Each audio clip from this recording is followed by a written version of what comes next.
पतिव्रत धर्म नष्ट हो जाएगा। और अगर बच्चे को नहीं बचाते हैं तो भी हम धर्म संकट में फंस गए। तब क्या करें? बोले उस समय आंखें बंद कर लें। और जब आंखें बंद कर लें तो क्या होता है? थोड़ी देर बाद जब उसके पति की आंख खुलती है और वो स्त्री दौड़े दौड़े जाती है तो देखती है जहाँ अग्नि जल रही थी वो अग्नि शांत हो गई। बोले किसकी बदौलत? बोले पतिव्रत धर्म की बदौलत। एक स्त्री कहती है, गोस्वामी जी कहते हैं, धीरज धारा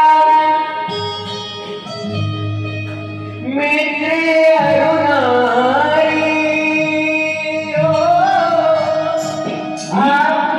धीरज धारा मित्र अरुणारी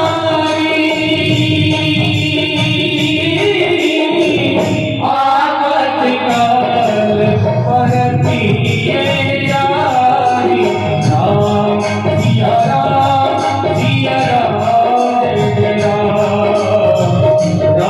जिया राम जिया राम।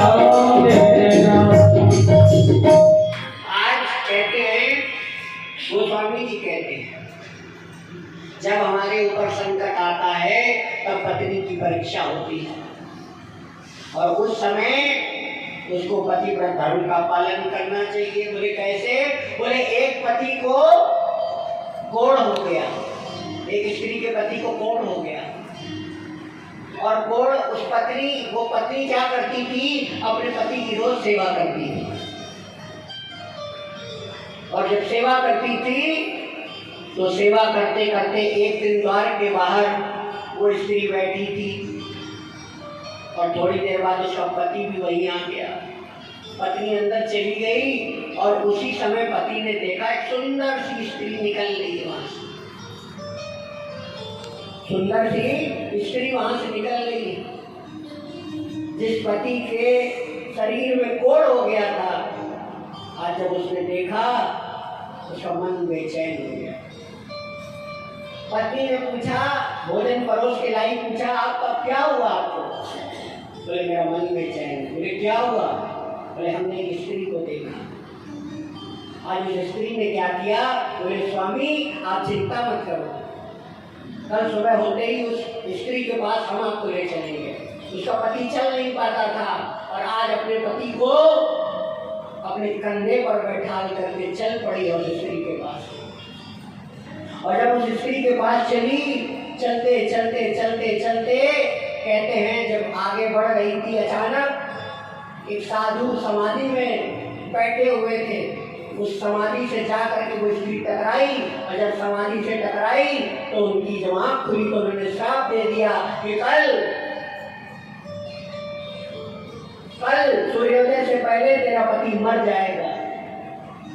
और जब उस स्त्री के कानों में आवाज गई तो आज कहने लगी, हे सूर्य भगवान, मैंने अगर अपने पति की सच्चे मन से सेवा करी, मैंने अपने पति की सच्चे मन से सेवा करी है, तो तुम सूर्य मत निकलना।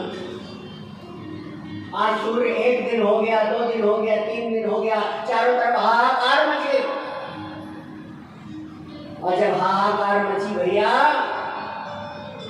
तो ऐसा कहते हैं आज प्रलय आने लगी, जीव जंतु तड़पने लगे, जो सृष्टि के प्राणी थे वो परेशान होने लगे। तो आज सभी देवता माता अनसुईया के पास पहुंची और कहने लगी, अरे देवी कुछ करो। उसने आज कसम खा ली कि अगर सूर्योदय नहीं, अगर मेरे पति के प्राण संकट में हुए तो सूर्योदय न होना। आज माता अनसुईया को सभी देवी देवता अनसुईया को पकड़ करके अनसुईया माता से अनुरोध किया है, उनको ले जाकर उस स्त्री के पास गए और उस स्त्री से कहा, अनसुईया माने, अरे बेटी तो ऐसा मत कर, अनर्थ मत कर, प्रलय हो जाएगा। मैं तेरे पतिव्रत धर्म से इतना प्रसन्न हूँ कि तू चिंता कर, सूर्योदय को निकलने का आदेश दे, उसके बाद भी तेरे पति को कुछ नहीं होगा। आज माता के ऐसे कहने पर आज उसने अपने कहा हुआ श्राप वापस ले लिया और सूर्योदय हुआ, उसका पति मर गया, लेकिन पति को धर्म के कारण, सूर्या माता के आशीर्वाद के कारण उसका पति फिर जीवित हो गया। एक स्त्री कहती है कि हमें विवाह करना चाहिए कि नहीं करना चाहिए? आप सबका भी प्रश्न होगा, हमें विवाह करना चाहिए कि नहीं करना चाहिए? सुखदेव जी राजा परीक्षित को कथा श्रवण करा रहे हैं और कहते हैं महाराज विवाह किसको करना चाहिए? तब आज कथा श्रवण करा रहे हैं। बोले एक लड़का जिसकी उम्र 24-25 साल की थी वो एक महाराज जी के पास गया और महाराज जी से कहने लगा, महाराज जी हमें विवाह करना चाहिए कि नहीं करना चाहिए? महाराज जी ने कहा बैठो 10 मिनट में उत्तर देता हूँ। अपनी पत्नी को बुलाया, पत्नी 2 गिलास दूध ले आओ और शक्कर डाल के लाना दूध में।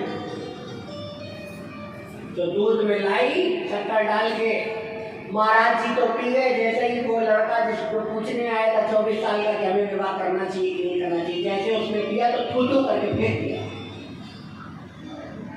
बोले क्यों फेंका? बोले इसमें शक्कर की जगह नमक था। अब मुझे पक्का यकीन हो गया कि बुढ़ा पागल है महाराज। अब जाने लगा तो बोले अभी कहाँ जा रहे हो? तो उत्तर लेते जाओ। दिन का समय था, खूब सारा उजाला था, प्रकाश निकला हुआ था। अपनी पत्नी को कहा जाओ किताब खोली, लालटेन लेके आओ। लालटेन बगल में रखी और पढ़ने लगा। अब उस व्यक्ति को पक्का पता चल गया ये बुढ़ा बुढ़िया दोनों पागल हैं। ये बुढ़ा बुढ़िया दोनों पागल हैं। जब किताब पढ़ने लगा तो जाने लगा। बोले अब हम भैया इससे कोई प्रश्न नहीं करेंगे। जाने लगा तो बोले यही तो तेरे प्रश्न का उत्तर है। कैसे? बोले पहली बार मैंने उससे कहा कि जाओ दूध में शक्कर ले डाल के ले आओ, तो वो नमक डाल के ले आई। तो मैं ये कह सकता था क्या अंधी हो क्या, तुम्हें दिखाई नहीं देता? तो पहली बार किसकी गलती थी? उसकी गलती।